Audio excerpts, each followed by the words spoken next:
can get the healing ward up after the Ice Blast is mostly yeah, he'll just chill. Yeah, he's fine. So yeah, I think this, despite the AA on paper counterpicking a couple EG heroes, I think they're fine. Again, but the pull was the answer to that for at least a little while. Oh man, that mid-tusk, man. This guy's brutal. He just shows up in your mid lane, so good right at level 1, and then what happens when he gets level 2? Then he just has snowballs. They're helping him to try and secure the banner room, but Snake actually still gets it.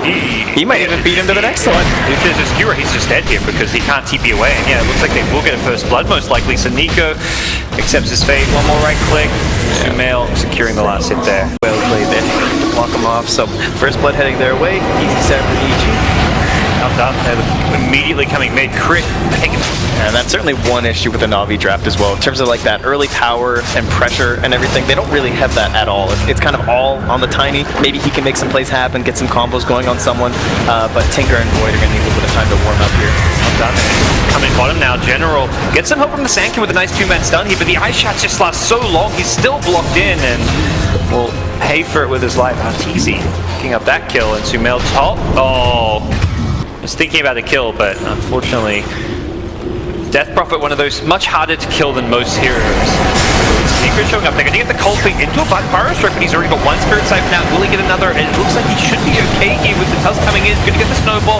Still on the run though. Fear may need to get some additional body blocks, but there it is. Crit with the Ice Shots on 2. Turned around perfectly. Crit.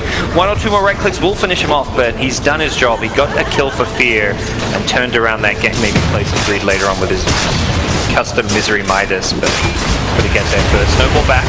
Very defensive. Reactionary play. Could still be in some trouble as the Pyro Strike comes to Arteezy, trying to help him out with a healing ward. Is it going to be enough? No, crit goes down to Arteezy. Needs to be careful of being tossed into a Sankin. He gets the first hit crit. He was waiting for another Pyro Strike. He will still get the kill there, but that was a for the most part, he's going to rely on Roger to set things up here. His General's one setting up bottom. Yeah, didn't get the Avalanche Sun as Arteezy. Got the Blade Fury off. Could be in trouble though. Does not have a TP out because he TP'd back into this one.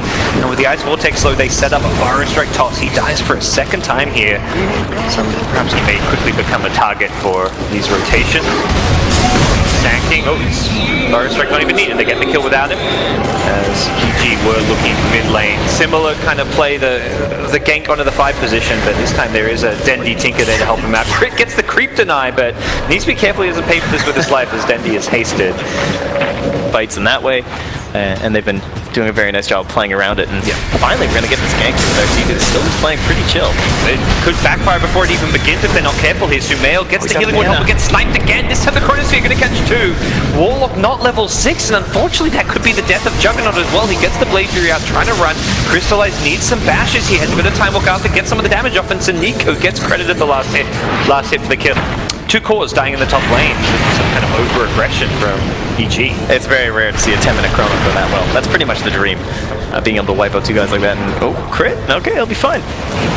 Baiting hard. General gets wrong with the Avalanche, and now may pay for this with his life. The toss over from Crit into a neutral camp is not okay. It will get him killed, but not the way he was hoping. Found Fear with the Sanking rotation. No epicenter available. The Pyro Strike in the Cold Feet with an Ice Blast. That's perhaps the more important ultimate.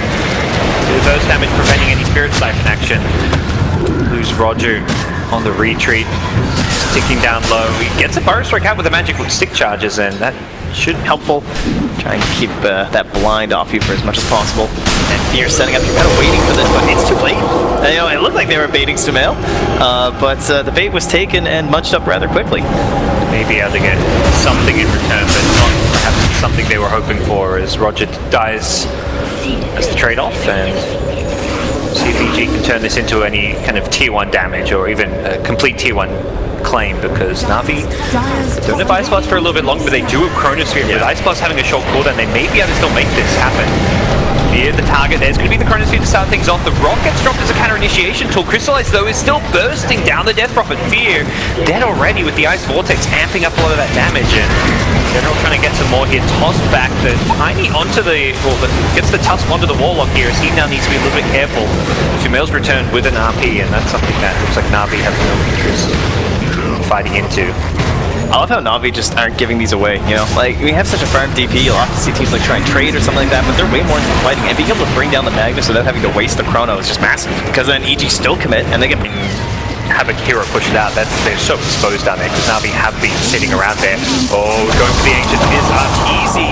Gets caught by the ice blast and with the shatter effect on him. That ain't gonna do too much. Absolutely for a counterplay is EG as they are going to go snowballing forward, trying to get Sphere into it. Has to silence the Chronosphere there. Oh, they set up everything up perfectly. Oh, it's a disaster for EG.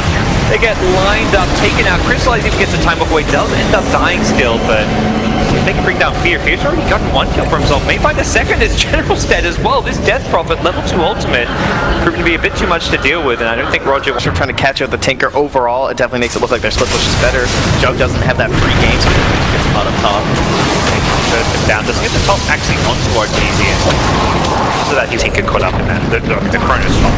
The bigger thing now is Chronos bottom. They go on the Jug. He had the Blade Fury, so he doesn't actually get hit by the Ice Blast damage. Still looking for the kill here. Up he onto the Void. Can he get the time walk off? He won't get the chance with the Omni Slash finishing him off. EG turned this one around. He is showing up with an exit. We're taking that mid tower, so that was unsuccessful. The Exorcism kind of like the first thing. Center blink in mid. This time around, Arteezy will not get the Blade Fury reactions off. That wasn't even with Ice Blast. He melted. Roger setting that one up. He's going to run to crit now as well. Run up in the air in silence. Ice Blast to go flying and miss. Crit holding his time for that one and unleashes the snowball. Followed up by a rock from the Warlock here. Can they get a follow-up kill? Likely to get Saniko, who's out of mana if they want to chase for it. And Sumail is keen on doing so. Block him off. Jules catches there. Don't see it. And escape with the AA. Not going to force a fight here with Chronosphere still on cooldown. For a little bit longer. Even taking the fight after Roshan with Exorcism wearing off could be to their advantage here. He's got another Blade Fury up. He's going to dodge the Burrow Strike with that. But here comes Chrono. Catches up forward. The Tinker to follow up. The damage from General's Avalanche tosses there as well. Navi eviscerate EG. Epicenter just for the, well, he didn't need it, but he'll throw it out anyways. I think he didn't expect that fight to be as straightforward as it was. But when you've got Chronos like that, Crystallize, absolutely beautiful setup. Will complete the team wipe with. Like, you've committed so much vision, you want something here. That's what we often see from teams. You put down 2-3 wards, even in a small area. This idea of go Epicenter Fire Strike in, they're going to go in, try and burst down the Jug with the snowball save. The blink in from Tusk gets Arteezy out of there. Now the Skewer back from Sumail, not sending up for the corners here, still catching two, and they'll burst down the Warlock. It looks like the Jug could be next. The Magnus goes down. Jug using the Omni Slash, buying himself some time here, has got a Spirit Fence off, which will mant off, goes down. Fear now going to use himself up in X's and trying to do what damage he can, but he's completely alone other than the Tusk, who will help Semper kill on the Sankey, but they'll pay for this regardless. 5 down, only a Sankey kill. Navi's team fight now. Navi showing they're not afraid of it as they take the first lane of Rax in mid, swing themselves bottom lane, and at this point EG well and truly on the back foot. They've still got RP. That's the main big ultimate they have for this fight. That's also with sight as well, but now it'll just be the Aggregator. Crystallize there's the RP on 2. Go back catches only General. Crystallize going to actually go time walking in with the Aegis. He's not afraid of anything right now. May need to get this healing ward, but doesn't look like that's even the case. They bring down Arteezy and Sumail through it as they fall back for the tier 3 tower. Can't look to finish off this second lane of Rax. At that point, EG is well and truly in a desperate do or die position, possibly even GG territory. This is starting to feel somewhat unwinnable for the boys in blue. Yeah, I will say, you know, best one, you still have the tier 2 top, so at the very least you can still play it out. You have the powered Jug, you can't keep the waves back, but more than likely. It's one of those scenarios where, yeah, it's a winnable position. Okay, hello. There's not that doesn't think through here. The Avalanche will not catch it onto the snowballing Tusk. Epicenter from saying just being used for a support. Why the hell not? Chronosphere going in. Crystallize, please. And then catches 3 as Crystallize is just unstoppable. Instantly.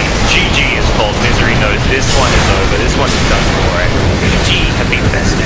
The best of one. Yeah, that one was a very nice one there from Saneko. Helping out. Another great chrono from Crystallize. Man, that Void looked real good. That's it. I mean, great against Tusk. You can time walk out of the Ice Shard, so he has to put more of that pressure on the mid lane.